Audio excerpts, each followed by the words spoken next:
Students, today we are going to learn about the poetry Commonwealth of Bees. Here, William Shakespeare compares honeybees with people, and honeybees have good qualities like they have an organized life, they work hard, and they will work in a group, and they have some rules and regulations. They have to maintain discipline. They have discipline. Like honeybees, the people should have that discipline. Here he divides honeybees into different types like working bees, soldier bees, mechanic bees, and lawyer bees. Here the work of worker bees is to work, soldier bees is to protect the hive, and mechanic bees also will work hard, and lawyer bees will punish the bees which are not working hard. Here the soldier bees protect the king. They guard the king. And mason bees means the people who build the buildings. And mason bees will build the hive. Hive means here the place where honeybees live. And the poor porter bees also work hard. They will carry the loads of honey, and they will distribute that honey in the narrow gates of hive.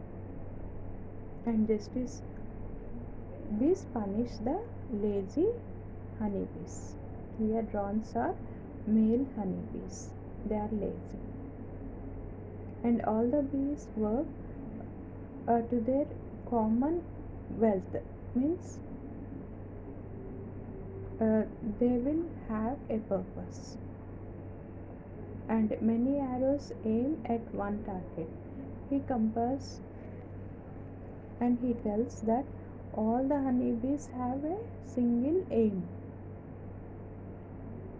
Like many ways lead to one town, many streams meet in one sea.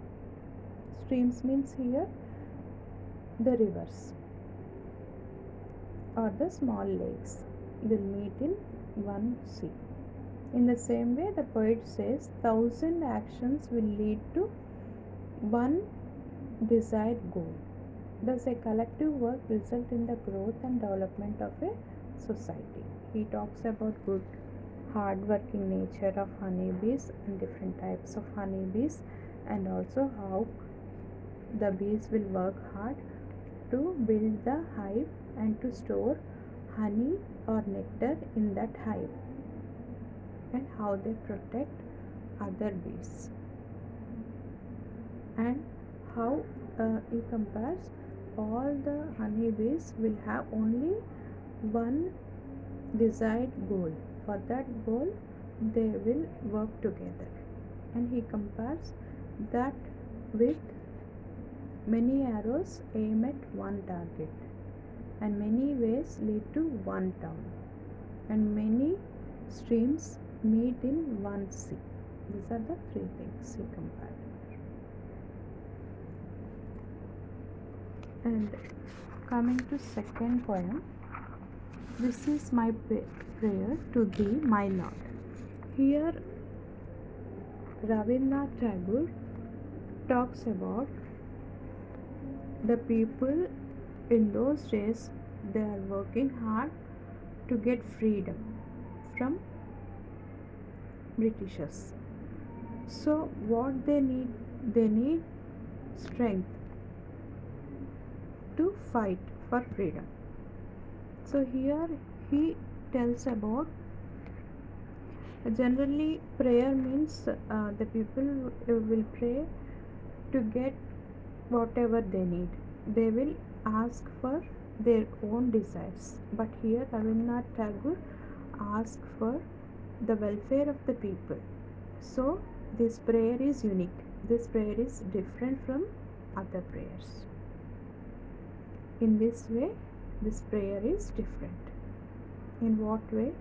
He prays about the well-being of the people, or to give strength to work for good things like fruitful in service, to serve humanity, or to fight against the Britishers, and to get good nature. Here he talks about a root of penury in my heart, means he talks about the nature of the heart. The nature of the heart, it should be good, but it should not be poor. Poor means he is not talking about money, but he is talking about the good nature. And he is not talking about daily trifles. Trifles means small things, but he is talking about great things. And to make love fruitful in service, and give me the strength never to disown the poor. Some people will hate poor people, so I should not become like that. And here, this was the given lines are taken from Rabindranath Tagore's Gitanjali, song number 36, title This is my prayer to thee, my Lord. To you, my Lord. Thee means here to you. And what is that prayer? He appeals to the Almighty to give him strength to perform the divine mission on the earth. What is the divine mission? To get freedom from Britishers. And he prays to God to take away root of the penury in his heart. He want to take away the bad nature of the heart and to give good nature of the heart. And he believes that poverty is not absence of physical possession, but absence of kindness in heart. He should have kindness in his heart, then he is rich. If he don't have that kindness, he is poor. And Tagore also talks about improve his status of thinking to the higher level. He should not think that our family should be safe like that. He talks about the whole humanity, and his love fruitful in service. He should do service to humanity. And Tagore asks God to give him strength never to look down upon the poor. He should not hate poor people. And he asks God to give strength to take joys and sorrows in a lighter vein, means he should treat both equally, or he should bear sorrows and joys also. One should develop the virtue of equanimity. Equanimity means here he should maintain a balance. See, he should be strong if he get any sorrow. Should be brave enough. And Tagore wishes to surrender with all love and obedience his strength to the omnipotent. Omnipotent means he is talking about God. He is present everywhere. This is the main theme of the poem. This is my prayer to thee, my Lord. Coming to third poem, As I Grew Older, Langston Hughes. Here he compares the obstacles with a wall, and he tells about racism. Racism means generally the black are not treated properly here, and they are not given opportunities to prove themselves, and they are not given the seats in the universities, or they are not allowed to develop in their lives, to earn money, to get good jobs like that. See, he don't know about anything when he is young. When he is a boy, he don't know about this. But when he grew older, what happened? He could see the difference, or he could identify the truth of racism. Here he understood that it was not easy to fulfill his dreams as he was a black. He wanted to fulfill his dreams, but he is a black, so he is not given opportunities. He is not allowed to develop in his life. But at last he tells that he he will break that wall, which is not allowing him to develop in his life. With his strength, he will break the wall. What is the wall here? The wall of shadow of racism.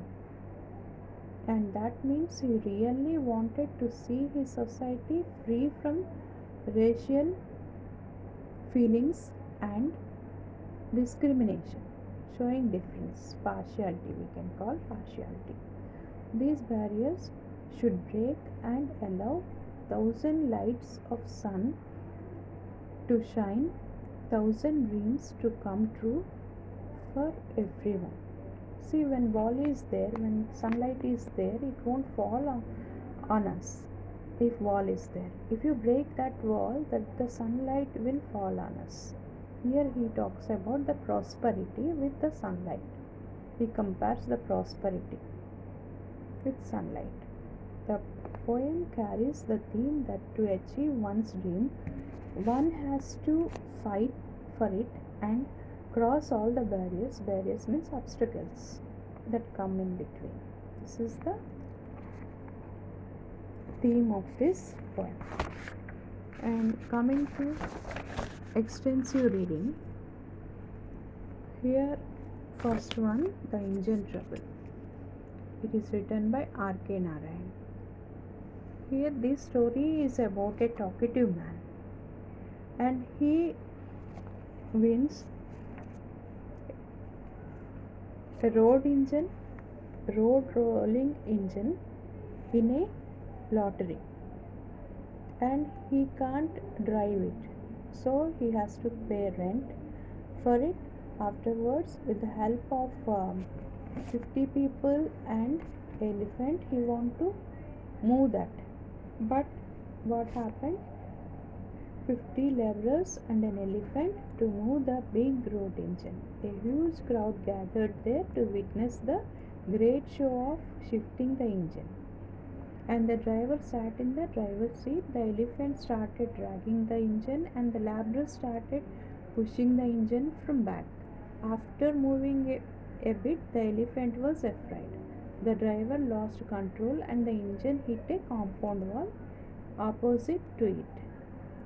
As a result, the narrator was arrested and sent to jail. After releasing from jail, the narrator planned to leave the town. But meanwhile, what happened? Due to earthquake, that road engine moved and it was fixed on a unused wall like a cock. And the owner of that wall gave money to him, and he could solve all the problems. And he thought that to win a road engine is unluck, but afterwards he could solve all his problem by nature's help in the form of earthquake. So this is the brief description of this lesson, Engine Trouble. It is written by R.K. Narayan. And coming to second one, The Last Leaf. It is written by O. Henry. And here this story is about two girls and an old artist. Two girls are also artists, and Sue and Johnsy. These are two girls. It is a story of hope, friendship, and sacrifice. Here, the old artist will sacrifice his life to save Johnsy's life. How he did that? Here, Johnsy is suffering with pneumonia and she lost hope. And doctor told if she don't have hope, it's very difficult for her to live. So Sue tells to Berman, Mr. Berman, he is a old artist about this, and Berman will paint that last leaf on the wall, and by looking at that last leaf, here Johnsy will get hope to live. But what happens to Berman? Due to that cold weather, he painted that last leaf during night. In that night, heavy rainfall is there. Because of that, he was in that heavy rain and strong wind. He got pneumonia, and old Berman died of pneumonia. And the two friends came to know that Mr. Berman climbed up and painted the green leaf on the wall that rainy night when the last leaf fell. It was his real masterpiece that saved the life of Jhansi. By looking at that last leaf, she got hope and she recovered from illness. And hence we can conclude that this story is a story of hope, friendship, sacrifice, and commitment and compassion.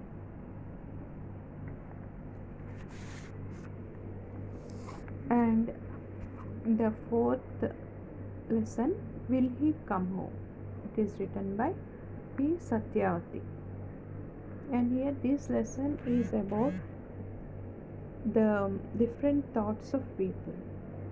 Generally, during past days, they used to think that we should help others and we should not think about ourselves. We should help others and we should have positive thoughts. But nowadays, all are thinking only about their success, about their money, but they don't help others, they don't bother about others. See two characters here. The character Vijaya will always think about her family, but Savitramma, his grandmother, will always think about others, and she used to have faith. If somebody is out of station or if they went out somewhere, she thinks that they will come home safely. But Vijaya will cry and she worries a lot because of all negative thoughts.